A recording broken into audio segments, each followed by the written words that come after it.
नमस्कार दोस्तों, भारत एक सोच देख रहे हैं आप दोस्तों।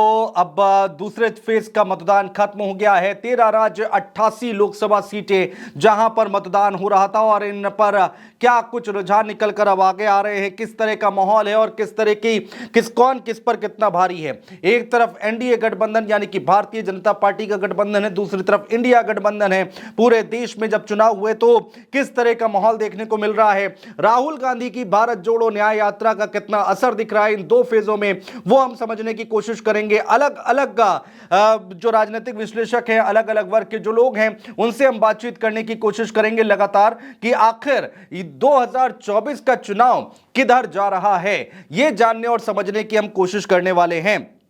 तो हमारे साथ सबसे पहले खास मेहमान जुड़ रहे हैं, योगेंद्र यादव जी हमारे साथ इस वक्त जुड़ चुके हैं, उनसे बातचीत करते हैं। योगेंद्र जी, बहुत स्वागत है आपका भारत एक सोच पर। योगेंद्र जी देखिए, हमने आपसे पहले भी बातचीत की थी, भारत जोड़ो न्याय यात्रा में आपसे हमारी मुलाकात हुई थी और एक अच्छा खासा इंटरव्यू मैंने खुद आपका किया था और बहुत ही शालीनता से आप अपनी बातों को रखते हैं, बताते हैं। और देश की राजनीति इस वक्त कहां पर खड़ी है, दो चरण का मतदान, दो फेज का मतदान हो चुका है। आज की डेट में अगर हम देखें तो चुनाव किधर जा रहा है, कैसे देख रहे हैं इसको? मैं पहले आपको पूरे देश की तस्वीर दूंगा, फिर उत्तर प्रदेश की बात करूंगा। चूंकि ये दूसरा जो चरण है, इसमें उत्तर प्रदेश की 8 सीट तो हैं ही, लेकिन पूरे देश की यहाँ 76 सीट यहाँ पे इन्वॉल्व हैं। और उन सीटों पे क्या हो रहा है उसका एक जी। ओवरऑल विश्लेषण हम देख, जो आज सीटें जा रही हैं, इसमें तमाम राज्यों की सीटें हैं। अगर आप शुरुआती तौर पे देखें तो पहला आपको लगेगा कि मानो ये चरण तो बीजेपी और एनडीए के लिए बहुत आसान है, ऐसा पहली नजर में दिखेगा। कारण उसका ये है कि पिछली बार यहाँ पे इन सीटों में कुल मिला के ये जो एनडीए है, एनडीए को कुल मिला के बहुत बड़ी बढ़त है। उसको कुल 64 सीटों जी। में वो आगे, जबकि ये जो इंडिया गठबंधन जो वो केवल 24 सीट में आगे है। तो दोनों में बहुत ज्यादा अंतर दिखाई देता है अगर आप शुरुआती तौर पे देखें तो। और दूसरे तौर पे लगता है जितने भी राज्य हैं, वहां सब में शुरुआती यानी कि 2019 के हिसाब से देखें तो आपको लगेगा कि एनडीए बहुत आगे है, बीजेपी बहुत जी। कंफर्टेबल सिचुएशन में है। लेकिन अगर आप 2019 से लेके अब तक जितने भी असेंबली इलेक्शंस हुए हैं उसको ध्यान में देखें तो स्थिति एकदम बराबर की हो जाती है कि वहां 44 और 43 का रेशो हो जाता है। जो शुरू में 87 सीटों में से जो शुरू में लग रहा था कि बीजेपी तो 64 में आगे है और ये सिर्फ 24 में आगे हैं, वो रेशो जो है, अगर आप जैसे ही विधानसभा के चुनाव के परिणाम देखते हैं तो लगभग बराबरी जी। की स्थिति में शुरू करते हैं। उसमें भी ज्यादा दिक्कत की चीज ये है कि ये जो 24 सीट जो इंडिया गठबंधन के पास हैं, जिनमें से अधिकांश केरला की है, याद रखिए आज पूरे केरला में मतदान हो रहा है। जहां वो ऐसी जगह है जहां बीजेपी के लिए सेंधमारी करना लगभग असंभव है। केरला में अधिक से अधिक, बेहतर से बेहतर यदि परफॉर्म किया तो बीजेपी को एक सीट आ जाएगा। बीजेपी का सपना रहा है पिछले 15-20 साल से कि केरला में पहली सीट, शगुन कब होगा, बोनी कब होगी। तो समझिए बीजेपी के लिए सबसे अच्छी खबर ये हो सकती है कि एक सीट उसको जी। केरला में मिल जाए। 24 में से बीजेपी को कुल मिला के 1-2 सीट में उम्मीद है, इससे फालतू नहीं है। लेकिन जो बीजेपी की सीटें, बीजेपी और एनडीए की जो सीटें हैं 60 से ज्यादा, ये सब वल्नरेबल हैं। यहाँ राजस्थान में देखिए 12 सीट हो रही हैं और इन 12 में कम से कम 4-5 सीट ऐसी हैं जहां पे इंडिया गठबंधन जीत की स्थिति में, यानी कम से कम 5-6 में बहुत अच्छे कंपटीशन में है। तो निश्चित एक बात मैं कह सकता हूं, मैं राजस्थान घूमा हूं, जो 2019 जी। वाली बात थी या 14 वाली बात थी कि बीजेपी ने झाड़ू लगा दी राजस्थान में, ऐसा कतई नहीं हो रहा है। महाराष्ट्र में और मध्य प्रदेश की सीटें आ रही हैं जहां पे फिर बीजेपी अलग अलग कारणों से कुछ कुछ सीटें हारने की स्थिति में आई। ये सब इलाके थे जहां बीजेपी ने एक तरफा झाड़ू लगाई थी। बंगाल की 3 सीटें हैं जो तीनों बीजेपी के पास थी, लेकिन उनमें से 2 सीटों पे अब तृणमूल कांग्रेस भारी पड़ रही है पिछले चुनाव के हिसाब से। तो कुल मिला जी। के, और ये मत भूलिए कर्नाटका, लगभग आधा कर्नाटका आज वोट कर रहा है। और कर्नाटका में जो 28 सीट हैं जिनमें से 14 में इस वक्त वोटिंग चल रही है, ये 14 सीट ऐसी थी जो कि पहले बीजेपी के लिए बहुत हल्की हुआ करती थी। कर्नाटका में जिस इलाके में वोटिंग हो रही है उसकी तुलना आप पश्चिमी उत्तर प्रदेश से कर सकते हो। जैसे जैसे पश्चिम उत्तर प्रदेश में एक जमाने में बीजेपी बहुत कमजोर हुआ करती थी, ये जाटों का, आरएलडी का गढ़ हुआ करता था, जी चौधरी चरण सिंह का गढ़ हुआ करता था। ठीक उसी तरह से कर्नाटका के जिस इलाके में आज वोटिंग हो रही है, दक्षिण कर्नाटका और खासतौर पे ओल्ड मैसूर जिस इलाके को बोला जाता है, ये वोकलिगा समाज का गढ़ है, जैसे यहाँ जाट समाज का गढ़ है पश्चिमी उत्तर प्रदेश। और जैसे उस समुदाय की पार्टी आरएलडी यहाँ है, वैसे ही उस समुदाय की पार्टी जेडीएस, जी वोकलिगा समाज की डोमिनेंट पार्टी जेडीएस है। बीजेपी बहुत कमजोर थी, बीजेपी ने उनके साथ समझौता कर लिया है और बीजेपी मुकाबले की स्थिति में है।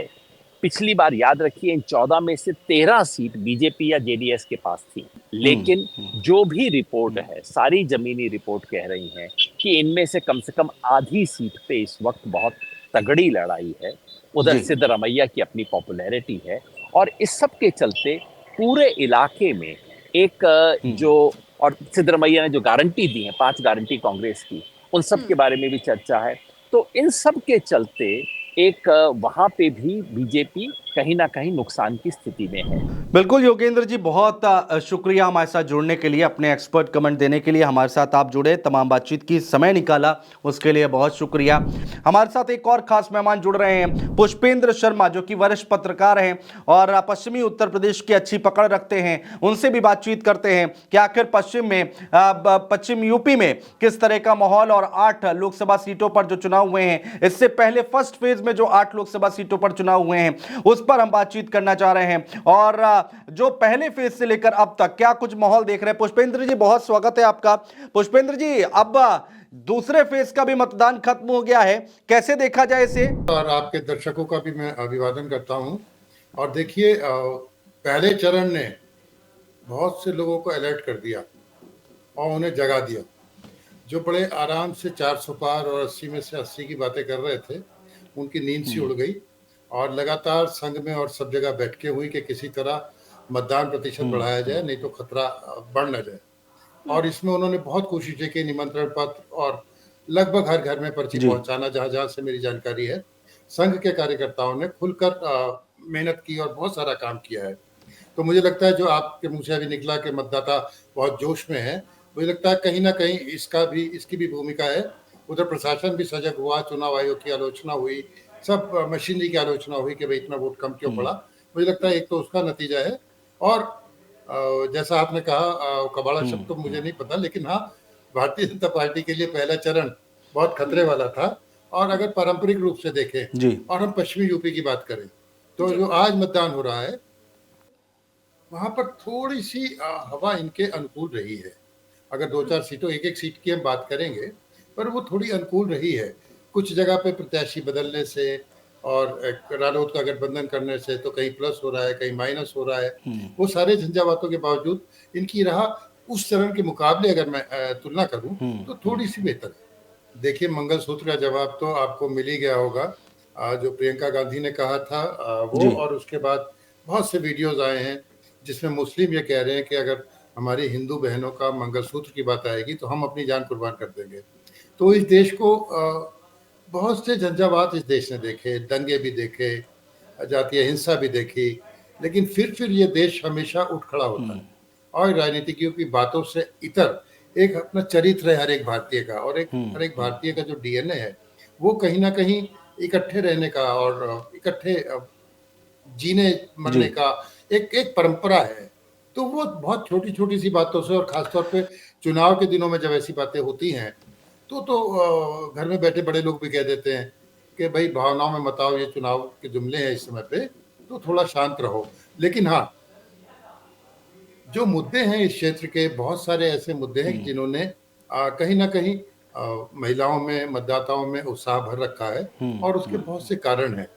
अब अगर हम किसी भी एक क्षेत्र की बात करें तो हर एक क्षेत्र की अपनी समस्याएं हैं। विकास हुआ है, थोड़ी कानून व्यवस्था सुधरी है, लेकिन माली हालत, आर्थिक स्थिति, बेरोजगारी, इससे इससे मेरे को लगता है बहुत त्रस्त है। जब हम अखबार में खबरें लिखने की सोचते थे या कैलेंडर बनाते थे, और ये मान लीजिए भाई आज कोई खबर नहीं हुई, कोई इवेंट नहीं हुआ, तो क्या करेंगे। तो हमारे कुछ कोर इश्यूज होते थे, और उसमें जैसे बिजली, पानी, सड़क, रोजगार, बेरोजगार सब होता था। समय के साथ साथ वो कोर इश्यूज चेंज होते चले गए, है ना। बहुत सारी चीजें उपलब्ध हो गई, चेंज हो गई। जमाना है, बदलता रहता है, नई तरह की समस्याएं आती हैं। अब तब जो है 5,000 रुपए की नौकरी बहुत हुआ करती थी, लेकिन आज क्या कोई 20,000 में, 15,000 में रोटी खा सकता है, घर चला सकता है। तो स्थितियां बदली हैं, स्थितियां बदली हैं तो लोगों की अपेक्षाएं भी बढ़ी हैं। बिल्कुल, बहुत शुक्रिया पुष्पेंद्र शर्मा जी हमारे साथ जुड़ने के लिए, तमाम बातचीत करने के लिए, चर्चा करने के लिए।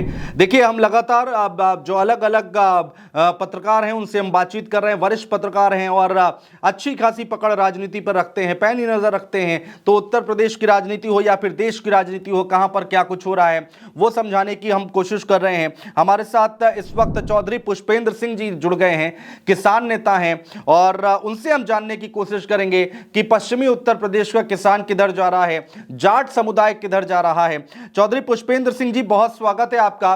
पुष्पेंद्र जी, भाई, कहा जा रहा है कि पश्चिमी उत्तर प्रदेश में जो जाट नेता हैं या फिर आरएलडी के जो नेता हैं उनसे और बीजेपी के नेताओं में, कार्यकर्ताओं में आपस में बन नहीं रही है। इसमें कितनी सच्चाई है, जरा एक बार बताइए। देखिए, जाट कौम और किसान कौम जो है वो बड़ी पंचायती कौम है, और 10 साल से जो है लगातार एक संघर्ष अलग अलग मुद्दों पर, चाहे वो जाट आरक्षण का मुद्दा हो, किसान आंदोलन हो, महिला पहलवानों का मुद्दा हो, या इनके ऊपर जयंत चौधरी के ऊपर भी जब हाथरस में गए थे लाठीचार्ज हो, इनका मकान खाली किया गया, 12 तुगलक रोड, बड़ी बेइज्जती इनकी हुई, वो मुद्दा हो, अग्निवीर का मुद्दा हो, किसानों को टेनी के लड़के द्वारा कुचलने का लखीमपुर खीरी में मुद्दा हो, या 750 से ज्यादा किसान जो यहाँ दिल्ली के आसपास बैठे शहीद हो गए, या आज भी पंजाब हरियाणा के बॉर्डर पर किसान वहां बैठे हुए हैं, उनके साथ किस तरह का अत्याचार हुआ, इन तमाम मुद्दों पर जो है एक तनातनी की और संघर्ष की स्थिति जो है किसानों की और इनके बीच में भाजपा के चल रही थी। तो वो अचानक एक जयंत चौधरी के जाने से जो है वो पलट नहीं जाती है, और इसीलिए जो है जयंत चौधरी के साथ जो जाट कोर मतदाता थे उनमें से काफी ज्यादा जो है उनके साथ नहीं गए हैं। वास्तविकता सिचुएशन की है। सबसे बड़ी नाराजगी या सबसे बड़ी बेइज्जती तो स्वयं जब पिछले दिनों मेरठ में प्रधानमंत्री जी की रैली हुई थी, उसमें प्रधानमंत्री जी भी थे, योगी जी भी थे, जयंत चौधरी भी थे, तो जयंत चौधरी को संजीव बालियान से भी दूर बैठाया गया प्रधानमंत्री के मुकाबले। और उसी तरीके से अगर आप देखें तो इनको माला में भी कोई स्थान नहीं दिया गया। उसके बाद जो वो हल भेंट किया जा रहा था उसमें कोई स्थान नहीं मिला। तो लगातार जो है मैसेज ये दिया गया कि ये कोई बहुत बड़े नेता नहीं है, पहली बात। उसके बाद ये जो संघर्ष की स्थिति है इसके कई कारण है। नंबर एक तो ये है कि जो मैंने आपको बताया कि वोटर शिफ्ट नहीं हुआ है।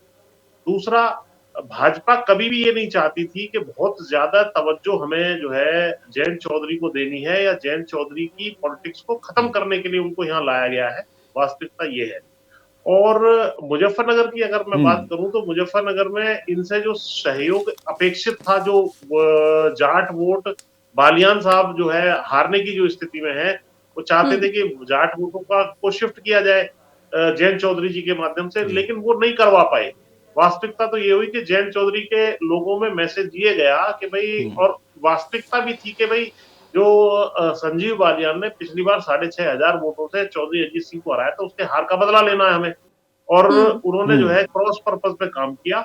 अब ये लोग, क्योंकि अब इनकी बारी आ गई है, तो इस सेकंड फेज के बाद जो है बहुत ज्यादा यूज जयंत चौधरी का नहीं बचता है भाजपा के लिए। तो सेकंड फेज में बागपत की सीट पर सारे जो सांसद हैं, सतपाल सिंह जी या केपी मलिक जी वहां विधायक है, योगेश दाव विधायक है, तमाम लोग जो है इनके खिलाफ काम कर रहे हैं, खुल के खिलाफ काम कर रहे हैं। ऐसी स्थिति आ रही है, इसीलिए वो सिर्फ फुटबॉल हो या आपसी टकरार हो, वो सब चीजें चली हुई है। तो बहुत ज्यादा जो है गठबंधन एक तरीके से एक दूसरे को हराने का गठबंधन बना हुआ है, ऐसा ग्राउंड पे लग रहा है। बिल्कुल पुष्पेंद्र जी, बहुत शुक्रिया तमाम बातचीत करने के लिए, तमाम चर्चा करने के लिए, और जो विश्लेषण, जो आपने जानकारी दी उसके लिए बहुत शुक्रिया। देखिए, लगातार हम लोग बातचीत कर रहे हैं, किसान नेता हों, पत्रकार हों, उनसे हम बातचीत करने की कोशिश कर रहे हैं। एक और खास मेहमान हमारे साथ जुड़ चुके हैं, प्रेम कुमार जी, जो कि बताएंगे, विश्लेषण करेंगे कि आखिर क्या कुछ माहौल है देश का और उत्तर प्रदेश का, वो भी हम जानने की कोशिश करेंगे। प्रेम कुमार जी, बहुत स्वागत है आपका। प्रेम कुमार कुमार जी, देखिए अब दूसरे राउंड का यहाँ पर मतदान हो गया है और अब जैसे जैसे और आगे मतदान हो रहा है और आगे चुनाव बढ़ रहा है, वैसे वैसे और भी ज्यादा चुनाव में गर्मी आती दिखाई दे रही है, बयानों में तल्खियां देखी जा रही हैं। इसको कैसे देखा जाए? ये चुनाव 2 फेज का निकल चुका है, 2 फेज का मतदान किधर जा रहा है? ये 2 फेज का चुनाव 24 का किधर जा रहा है? जो दूसरे चरण का चुनाव है, ये मूल रूप से बीजेपी और कांग्रेस के बीच में आमने सामने का चुनाव है पार्टी के हिसाब से। ऐसे तो देश भर में इंडिया गठबंधन बनाम एनडीए है ही। तो कारण यह है कि करीब बीजेपी की अपनी 50 सीट, सहयोगी दलों की 8 सीट, 58 सीटों पर उनके जीते हुए हैं सांसद, और कांग्रेस के भी 21 कुल मिला के 27-28 सीटें होती हैं जो है मुकाबले। अब है बीजेपी को थोड़ा भी अगर नीचे करते हैं और कांग्रेस जाहिर बात है उससे आगे बढ़ती है, तो फिर ये कैलकुलेशन जो है ओवरऑल कैलकुलेशन पर असर करेगा। तो ये इस चुनाव में देखा ये जाए कि बीजेपी को अपनी गढ़ को बचाने के लिए संघर्ष करना पड़ रहा है। पहले चरण में भी ये देखने को मिला था कि बिहार और राजस्थान में खास तौर से डेंट लगा, और दूसरे चरण में भी ये दिख रहा है, महाराष्ट्र में भी डेंट लगा है। तो और कर्नाटक जो सबसे महत्वपूर्ण है इस चरण में, ये बात है कि कर्नाटक बीजेपी के पॉइंट ऑफ व्यू से और कांग्रेस के पॉइंट ऑफ व्यू से बहुत महत्वपूर्ण है। और दूसरा महत्वपूर्ण स्टेट राजस्थान है जो पहले चरण में भी था। अब राजस्थान की पूरी सीटों पर चुनाव आज संपन्न हो जाएगा। तो इसके बाद इसके हिसाब से हम देखें तो राजस्थान में 25 सीटें हैं, 25 की 25 बीजेपी के पास थी। तो जो आज चुनाव हो रहे हैं उसमें भी हालांकि ये देखने की बात होगी कि वोट प्रतिशत क्या पिछली बार की तरह से 5-6% कम रहता है, क्योंकि शुरू में तो ऐसा नजर आया कि 10% कम है, लेकिन बाद में आंकड़े बढ़ते गए और वो फाइनली 5-6% का फर्क रहा। तो ये जो 5-6% का जो फर्क है उसको मैं आपको बताऊं कि मेरे पास एक वीडियो है जिसमें राजस्थान के बीजेपी के नेता भंवरलाल ये खींवर जी हैं, गजेंद्र खींवर जी हैं, बोलने में थोड़ा प्रोनाउंसिएशन दिक्कत है, तो मंत्री भी हैं। वो बस में बातचीत करते हुए दिख रहे हैं कि हम तो जोधपुर सीट भी हार रहे हैं। अब समझिए, जोधपुर जैसी सीट अगर हार रहे हैं, बीजेपी के बड़े नेता मान रहे हैं कि हम हार सकते हैं, तो बड़ी गंभीर बात है। और हम ये देख रहे हैं कि राजस्थान में बीजेपी को बड़ा डेंट लगता मिल रहा है। आधी से ज्यादा सीटें बीजेपी दोनों चरणों को मिला करके देखें तो वो राजस्थान में हारती दिख रही है। ये बड़ा डेंट है। दूसरी बात है कि कर्नाटक में आज 14 सीटों पर वोट डाले जा रहे हैं, और इन 14 सीटों में जो बेंगलुरु की 4 महत्वपूर्ण शहर की सीटें भी हैं जहां बीजेपी का बहुत प्रभाव माना जाता था, तो वहां भी बीजेपी इस बार मुश्किल में है और बहुत एकदम टाइट मुकाबला, यानी शहरी सीटों में अगर मुकाबला टाइट है तो इसका मतलब है कि बीजेपी कर्नाटक में अपना जो बेस है वो खोने जा रही है। तो यहाँ भी 28 में से 25 सीटें कांग्रेस बीजेपी ने जीती हुई थी, और इस बार ऐसा लग रहा है कि कांग्रेस कम से कम 20-22 सीटों पर जीत हासिल कर सकती है। ऐसा इसमें जो 14 सीटें हैं उस हिसाब से ये बहुत महत्वपूर्ण है कि इन 14 सीटों का परफॉर्मेंस कैसा जाता है। इसके कई कारण हैं। एक कारण बीजेपी का संगठनात्मक रूप से कमजोर होना है, दूसरा कांग्रेस का सत्ता में आना है, और सत्ता में कांग्रेस इसलिए आई कि बीजेपी के वोट बैंक उनसे दरक गए, खिसक गए, और बीजेपी में बागी भी बहुत हैं। और दूसरा है कि नेशनल लेवल पर जो झूठ लगातार नरेंद्र मोदी बोल रहे हैं, कर्नाटक को लेकर के नरेंद्र मोदी ने झूठ बोला कि वहां अल्प मुसलमानों को आरक्षण दिया जा रहा है, जब इस देश में संविधान ऐसा है कि आप न किसी जाति को आरक्षण दे सकते हैं न किसी धर्म को आरक्षण दे सकते हैं, और संविधान से बाहर कोई जा ही नहीं सकता। जिसको हम जातिगत आरक्षण मानते हैं बोलचाल की भाषा में, वो भी जातियों के समूह को चिन्हित करके बनाया गया है, जो ओबीसी है, जो एससी है। वो जाति को आरक्षण हम नहीं देते हैं, हमारा देश देता ही नहीं। उसमें कर्नाटक में एक ऐसा हुआ कि कुछ जातियों को आरक्षण मिला जो इस्लाम धर्म से संबंध रखती हैं। तो इस बात को मुसलमानों को आरक्षण बोल के पेश नहीं किया जा सकता, लेकिन बीजेपी ने पेश किया। इस सच के बावजूद कि ये व्यवस्था 2B कैटेगरी बना करके सरकार ने बनाई थी, और ये व्यवस्था 90 के दशक से चल रही है। तो इसका मतलब ये है कि इस बीच बीजेपी की इतनी सारी सरकारें आई बनी, लेकिन इसके बावजूद कभी उस चीज को छेड़ा नहीं गया, कभी अदालत में चुनौती नहीं दी गई, और अचानक आप कहते हैं कि मुसलमानों को आरक्षण दिया जा रहा है। इससे बड़ा झूठ नहीं हो सकता। तो कर्नाटक के लोग तो इसको डायरेक्ट फील कर रहे हैं कि प्रधानमंत्री झूठ बोल रहे हैं। राजस्थान के लोग सीधे फील कर रहे हैं कि प्रधानमंत्री झूठ बोल रहे हैं कि मंगलसूत्र खतरे में है। झूठ पर कब तक भरोसा किया जाएगा? झूठ पर महिलाएं भरोसा नहीं कर रही हैं। और प्रियंका गांधी ने बहुत साफ साफ समझा दिया कि हम तो 55 साल सत्ता में रहे, कभी किसी का मंगलसूत्र छीना? उल्टे हमारी माँ ने 80 तोला सोना उस देश को दान किया, हमारी पिता ने अपने सुहाग को ही कुर्बान किया। तो मंगलसूत्र वाली बात उस व्यक्ति से तो शोभा देती ही नहीं जो जिसने स्वयं कभी मंगलसूत्र का सम्मान व्यक्तिगत जीवन में भी नहीं किया हो। तो ये बात चली नहीं। तो जब दूसरे आपसे पूछे कि आज जो मतदान हो रहे हैं कि दूसरे चरण का बीजेपी का मुद्दा क्या है, तो गायब है। न 370 मुद्दा है, न मंगलसूत्र मुद्दा है, न हिंदू मुस्लिम जो करना चाहे वो मुद्दा है। कोई भी मुद्दा 48 घंटे से ज्यादा तो टिक ही नहीं रहा है। बीजेपी मुद्दा सेट करने में सफल नहीं रही है। यही कारण है कि बीजेपी को बड़ा सेटबैक लगता दिख रहा है। बिहार जैसे प्रदेश में इस बार 5 सीटें हैं, 5 सीट पहली बार तो लग रहा था कि 5 में 3-2 हो सकता है, 4-1 हो सकता है, लेकिन इस बार तो 5 सीट बीजेपी लूज करने जा रही है। प्रेम कुमार जी बहुत शुक्रिया हमसे जुड़ने के लिए और तमाम बातचीत करने के लिए, चर्चा करने के लिए।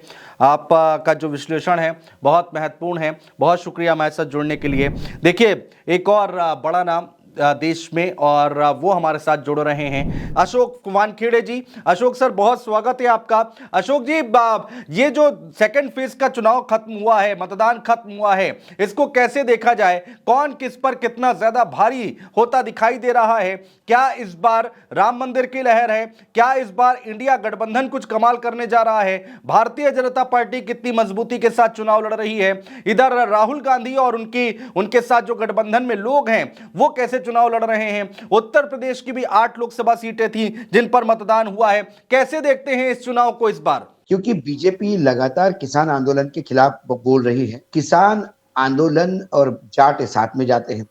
कहीं ना कहीं गन्ने का बकाया बाकी बचा हुआ है, वो एक इशू है। उसके बाद भाजपा ने हमेशा निगलेक्ट किया है। भाजपा के अपने जाट नेता है, वो क्यों इनको भाव देंगे? तो ये तो निगलेक्टेड, और ये ऐसा नहीं है। भाजपा के कुनबे में, जो एनडीए के कुनबे में 38 पार्टियां हैं, उनमें से कौन सा राजनीतिक दल खुश है? मुझे बताइए। सभी के पास जाओ तो बोलते कि हमको तो बिल्कुल अपमानित किया जाता है, ठीक से ट्रीट नहीं करते। लेकिन आप मजबूरी में जाएंगे कहाँ? क्योंकि 90% लोग तो गन पॉइंट पे ईडी और सीबीआई की वजह से आए हुए। अब एकनाथ शिंदे महाराष्ट्र में देखिए, उनके पास 13 विधायक सांसद थे। 13 सांसद उद्धव को छोड़ के आए, उनको टिकट तक नहीं दिलवा पाए। अभी उनके एक सांसद का जिसका टिकट कटा, उसने मुझे फोन किया, कल ही रात को बात हुई। उनने कहा कि हमने जीवन का सबसे बड़ा घटिया काम किया, जीवन में एक ही डिसीजन हमको खत्म कर गई, हमने उद्धव जी को छोड़ा। यदि उद्धव जी के साथ रहते तो आज हम चुनाव भी लड़ते और जीत भी जाते। लेकिन बताइए, हम इनके साथ आ गए और आज हमारा टिकट काट दिया। हमने कहा आपका टिकट काटा क्यों? बोले बीजेपी ने बताया सर्वे में कि ये जीत नहीं सकती। अब बीजेपी तय करेगी एकनाथ शिंदे की उम्मीदवार। तो एकनाथ शिंदे सिर्फ अपने बेटे की सीट बचा पाए। तो आज उनको मुख्यमंत्री पद कितना महंगा खरीदना पड़ा, और उसका मोल उन्होंने कई सांसदों का बलि दे के चढ़ाया जी। तो कार्यकर्ता में तो नाराजगी है। यदि रामटेक के तुमाने ये साथ है, तो रामटेक में शिवसेना मतलब तुमाने था। यदि उसका टिकट आपने काटा, तो एकनाथ शिंदे का कौन सा शिवसेना वहां पे है? सवाल ये है। बिल्कुल। तो अशोक वानखेड़े जी बहुत शुक्रिया, आपका विश्लेषण बहुत महत्वपूर्ण है, जो कि जनता जो है, दर्शक जो है वो सुनना चाहते हैं। तो देखिए लगातार हम बातचीत कर रहे थे, चर्चा कर रहे थे कि आखिर 2024 का लोकसभा चुनाव है, 2 चरण का मतदान हो चुका है और अब आकलन होना शुरू हो गया है, परसेप्शन बनना शुरू हो गया है। जैसे ही पहले और दूसरे फेज के मतदान होते हैं, लोग आकलन करना शुरू कर देते हैं और वही हमने यहाँ पर करने की कोशिश की है। देश के जो वरिष्ठ पत्रकार हैं उनसे हमने बातचीत करने की कोशिश की है, एक एक पत्रकारों से अलग अलग बात करने की कोशिश की, जिससे आपको समझ में आए कि आखिर वरिष्ठ पत्रकार जो हैं देश के वो क्या सोचते हैं। और दूसरे चरण के मतदान मतदान के बाद और भी ज्यादा गर्मी आने वाली है इस चुनाव में, 2024 के चुनाव में बयानों में और भी ज्यादा तल्खियां आने वाली हैं। उत्तर प्रदेश बहुत महत्वपूर्ण है, 80 लोकसभा सीटें हैं, 16 सीटों पर मतदान हो चुका है। क्या होगा आगे? अब जैसे जैसे उत्तर प्रदेश में चुनाव आगे बढ़ेगा, वहां पर क्या होगा, देश में किस तरह से आगे बढ़ेंगी चीजें, राहुल गांधी किस तरह से, कांग्रेस पार्टी किस तरह से आगे बढ़ेगी, उनके साथ जो इंडिया गठबंधन में जो दल शामिल हैं वो किस तरह से आगे बढ़ेंगे, उस पर भी हमारी नजर बनी रहेगी। तब तक के लिए हमें दीजिए इजाजत। नमस्कार।